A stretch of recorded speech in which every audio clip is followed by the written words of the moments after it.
The OSI teaches that everything in the universe happens according to the grand plan.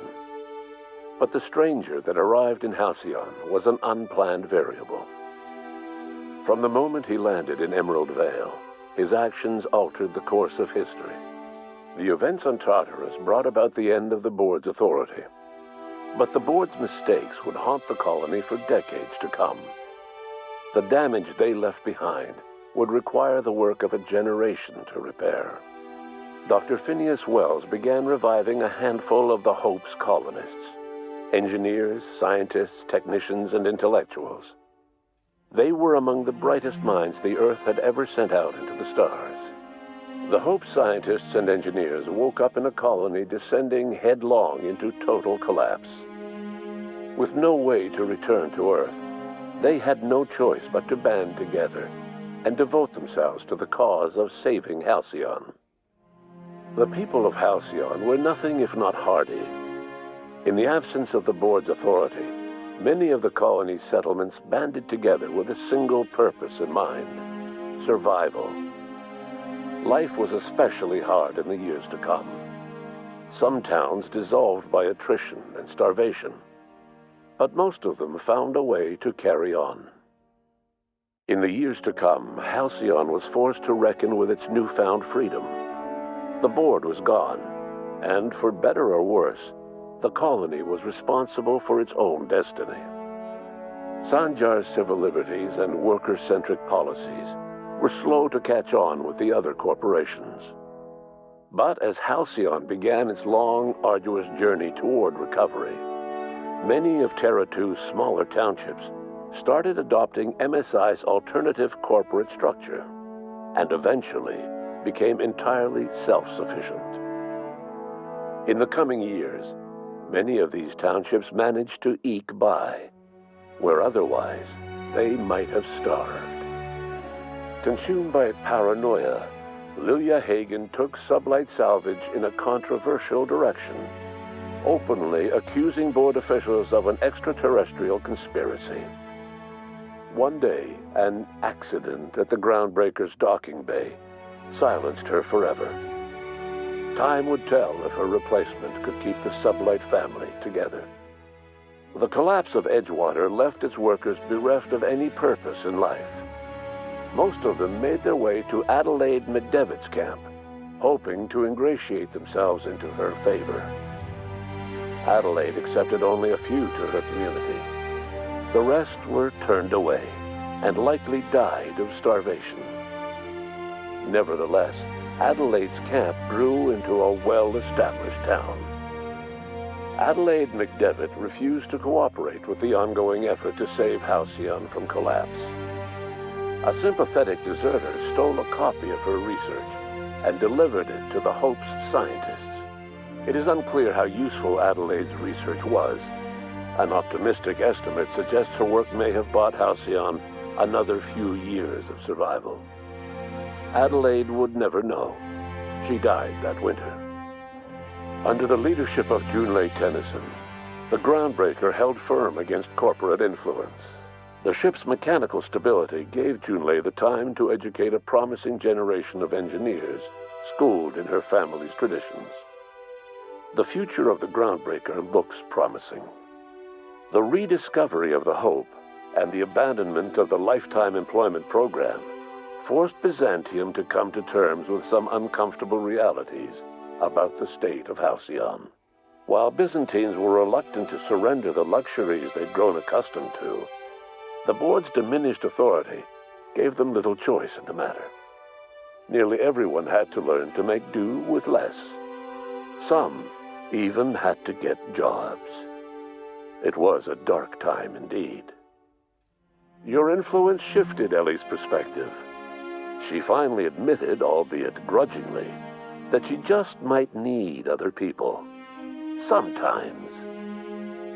With a steady income from the life insurance payouts, she was finally able to afford a ship of her own.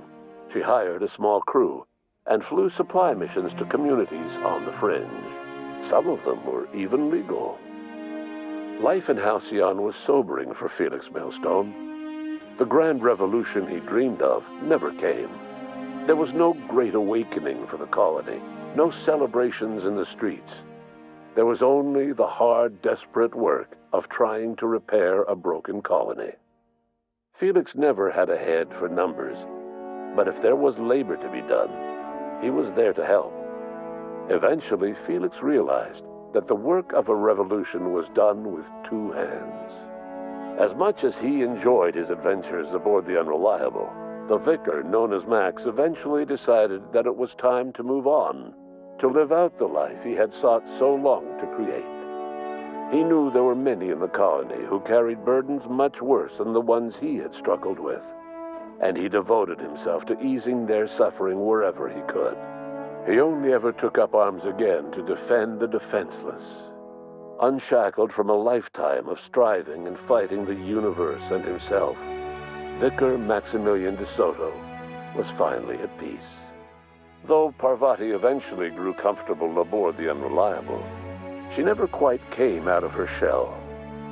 She seemed to prefer the company of Ada to the crew, and she could often be found neck-deep in cables and grease, telling Ada funny stories from her childhood. While the colony fell into chaos, she found an island of relative peace with Ada, and they formed an unusual bond. She decided to remain aboard the Unreliable permanently as its chief and sole engineer. Nyoka returned to Monarch to take another crack at making a permanent life for herself. She formed the Charon Group, an MSI subsidiary of ragtag survivalists and wilderness experts. Anyone in need of a guide, or just looking to throw back a beer and swap stories, could find her camping on the trail or clearing an infestation. The SAM unit that accompanied you spread awareness of the product line's superior sanitation and maintenance capabilities across what was left of the colony. This led to a boost in SAM unit sales. Did you know that SAM units are the longest-lasting, toughest-acting cleaning solution in Halcyon? Minister Clark was released from house arrest, and his contact with you gave him a sense of renewed purpose and vigor. Once it became clear that no help would be coming from Earth, he threw his considerable efforts and talents into helping Halcyon manage the crisis before it. As for Dr. Phineas Wells, he spent his remaining years in his orbital lab. He eventually came to terms with his own past and was able to forgive the mistakes of his younger self by devoting his remaining years to serving the colony. Dr. Wells was able to revive many more scientists and engineers than he first expected, thanks to the additional batch of chemicals you stole from the ministry. Wells never forgot about the human lives that were lost in acquiring these chemicals. In the end, Dr. Wells was able to save every scientist and engineer aboard the Hope. Over the next decade, nearly all of the Hope's remaining colonists were successfully revived. Halcyon saw a period of rapid technological and scientific advancement. Breakthroughs in dietary supplements saved the colony from starvation. Geoengineering projects and social reforms began to change the structure and character of the colony. Dr. Wells laid the groundwork for the project to save the colony, but he would never live to see the fruits of his labor. He passed away a few years later. His work was carried on by the scientists and engineers he revived. Today, Halcyon has stabilized. The people of the colony work hard to adapt to their new circumstances. Nearby colonies send aid and supplies. Life will never be easy in Halcyon, but for the first time in its history, there exists a sense of real, genuine hope about the future. And what about you? The unplanned variable in the history of Halcyon. Long after Wells passed away, you carried on his work with more energy, determination, and brilliance than he could ever muster. The years that followed were hard, but Halcyon survived by the efforts of the Hope's most promising colonists, the greatest of which was you. No one knows what's happened to Earth, and no one knows what the future has in store for Halcyon. All we know for certain is this: the name of the Unreliable and that of its intrepid captain will remain the subject of countless stories for years to come.